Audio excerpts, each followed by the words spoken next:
अब देख लेना, जुबिली ईयर, ये जुबिली ईयर के अंदर प्रभु ये छुटकारा देना पड़ता है। ये नियम जूना करार के अनुसार प्रभु ने फिक्स किया है। इसके लिए पहला प्रभु ने मूसा को भेजा, मूसा तुम जाओ, हमारा लोग उधर गुलामीगिरी के अंदर है। कभी भी आप देखो जूना करार में अगर कुछ बोला है वो नवा करार के लिए छाव है। नवा करार में उसका रियल रीजन क्या है आपको मालूम पड़ेगा। ये बाइबल हमेशा यीशु मसीह के बारे में सिखाता है। यूहन्ना का पुस्तक 5वां अध्याय 39वां वचन बोलता है, तुम पवित्र शास्त्र में ढूंढते हो क्योंकि समझते हो कि उसमें अनंत जीवन तुम्हें मिलता है। और यह वही है जो मेरी गवाही देता है। ये मेरी गवाही देता है करके प्रभु ने बोला। ये पवित्र शास्त्र को ढूंढो। ये पवित्र शास्त्र के अंदर हर एक शब्द प्रभु यीशु मसीह के बारे में गवाही देता है। इसके लिए ये जूनो करार के अंदर इजरायली लोग को गुलामीगिरी के अंदर से छुटकारा देके कानान के अंदर प्रभु लेके जा रहा है, तो उसको लेके जाने का पहला खून उधर चाहिए था। मेमना को मारना पड़ता था। मेमना का खून का बिना उन लोग को छुटकारा नहीं मिलता है। प्रभु ने बोला खून निशानी होगा, वो निशानी को देके मरण निकल जाएगा। आप देख लेना, जूनो करार के अंदर गुलामीगिरी में मांस का प्रकार का जितना इजरायली लोग फंसेला था उनको छुटकारा देके प्रभु लेके आया। उन लोग को लेके जाने का टाइम प्रभु ने स्वतंत्रता के अंदर उनको लेके जाके आराधना करने के लिए लेके जा रहा था। उन लोग खून के अंदर से मरण को मारा है या मरण को जीता है। फिर नवा करार में कौन सा मेमना है? फिर नवा करार में प्रभु कैसा लेके जाएगा, इसके बारे में जरूर अपन बाइबल के अंदर से देखना चाहिए। यूहन्ना का पुस्तक 1 अध्याय 29वां वचन बोलता है, दूसरे दिन उसने यीशु को अपने और आते देखकर कहा, देखो ये परमेश्वर का मेमना है जो जगत का पाप उठा ले जाता है। जगत का पाप को उठाने वाला मेमना है। यही शब्द के द्वारा अपन और आगे देखेगा। सुन लीजिए, यूहन्ना का आवाज जो बता रहे हैं, ये जो मेमना है परमेश्वर का मेमना, अक्का जगत का पाप को उठाने वाला मेमना है। जूनो करार में अपन देखा था, प्रभु ने एक नियम दिया उनको, मेमना देखे बस का चलाना करके, लेकिन वो मेमना सिर्फ इजराइल के लिए बलिदान हुआ है। वो मेमना को प्रधान याजक लेके आके बलिदान देता था, वेदी के ऊपर लेके आके उसको मार डालने का टाइम बाइबल बोलता है आरोन इजराइलियों का पाप को उनका सिर के ऊपर रखे उसको मार डालता था। वो बलिदान सिर्फ इजराइल के लिए। लेकिन आज अपन जो पढ़ा है अभी नवा करार में, ये बलिदान इजराइल के लिए अकेला नहीं है, अक्खा जगत के लिए है। इसके लिए वो आवाज बोल रहा है, ये जगत का पाप को उठाने वाला मेमना करके यूहन्ना ने बोला है, behold the lamb of God is the lamb of God who is going to take away the sin of this world, not for certain peoples. इसके लिए वो मेमना जगत के अंदर उतर के आया है।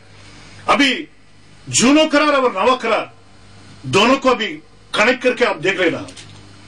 सिर्फ बाइबल के अंदर से अपन देख रहा है, बाहर से कोई चीज मैं आपको सिखाएगा नहीं है। बाइबल जो बोलता है वो सत्य है। अभी जूनो करार के अंदर मांस का प्रकार का यहूदी लोग को प्रभु ने छुटकारा दिया था।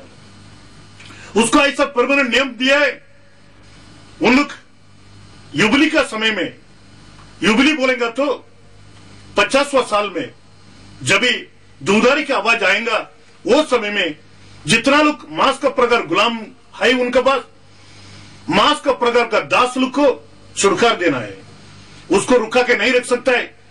अभी वही चीज को अपन देखा था। आप देख लेना नवा करार में भी प्रभु कैसे इसको चेंज करता है। देखो प्रभु ने बोला है यूहन्ना का पुस्तक 8वां अध्याय में, बाइबल बताते हैं, आप देख लेना प्रभु क्या बोलता है 32वां वचन, और सत्य को जानोगे और सत्य तुम्हें स्वतंत्र करेगा। सत्य ने तुमको स्वतंत्र करेगा। प्रभु ने बोला सत्य ने तुमको स्वतंत्र करेगा। सत्य कौन है? प्रभु सत्य है। I am the truth, I am the way, I am the life. प्रभु ने बोला है यही यीशु मसीह सत्य है। अभी सत्य ने तुमको स्वतंत्र करेगा करके बोला है, लेकिन उन लोग उसको क्या जवाब दे रहे हैं? देखो बढ़िए, उन्होंने उसको उत्तर दिया कि हम तो इब्राहिम के वंश से हैं। हम लोग इब्राहिम का वंश है। और कभी किसी के दास नहीं हुए। देखो, कभी हम लोग दास नहीं बना बोलते हैं। फिर तू क्यों कर कहता है कि तुम स्वतंत्र हो जाओगे? यीशु ने उनको उत्तर दिया, मैं तुमसे सच सच कहता हूँ कि जो कोई पाप करता है, देख लेना, जो कोई पाप करता है वो पाप का दास है, पाप का गुलाम ऑलरेडी बन गया है।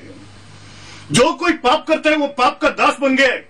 यीशु मसीह मांस का प्रकार का गुलाम को बोलता नहीं है, अनेक प्रकार जो कोई पाप कर रहे हैं। अभी आप अगर पाप के अंदर फंसे लाए, आप पाप का दास बन गया है।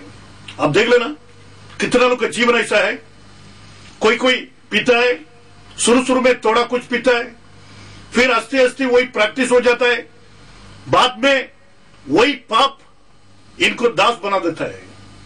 वो पाप जो बोलेगा उसी का प्रकार चलना पड़ेगा इनको। अगर एक दिन वो पिया नहीं है, वो रह नहीं सकता है, पीना ही पड़ता है। क्यों? पाप उसको पाप उनको धनी बन गया। ये दास है उनका। दास और सर्वेंट दोनों को बहुत फर्क है। एक नौकर रहता है, उसको आप पैसा देता है, पेमेंट देता है, वो जब तक उनको इच्छा होगा वो टाइम तक आपके पास काम करेगा, वो चला जाएगा।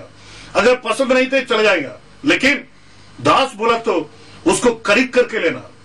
एकदम एक दास को खरीद करके ले लिया आपने, उसका जिंदगी तक वो आपका हाथ में रहता है, आप कुछ भी कर सकता है। ऐसा ही मनुष्य का आदत भी है। बहुत कुछ बुरी चीज के अंदर फंसेला है। कोई भी अगर ऐसा फंसा है, इसका मतलब पाप का दास है वो। ये दास को अगर छुटकारा देना, खुद छुटकारा नहीं पा सकता है। उसके लिए प्रभु यीशु मसीह चाहिए। इसके लिए वो बोला था आपका जीवन में ऐसा हो सकता है। अभी मेरा जीवन में ऐसा था, एक जमाना में मैं बहुत बड़ा पीने वाला था, लेकिन खुद मेरे को छुटकारा नहीं मिला। खुद मैं ट्राई किया, मैं छोड़ने के लिए कोशिश किया, लेकिन हुआ नहीं है।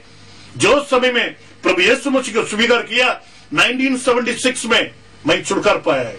आज तक मैं स्वतंत्र के अंदर है। प्रभु का आवाज जो है वो सत्य है। आप देख लेना, बाइबल कभी झूठ नहीं बोलता है।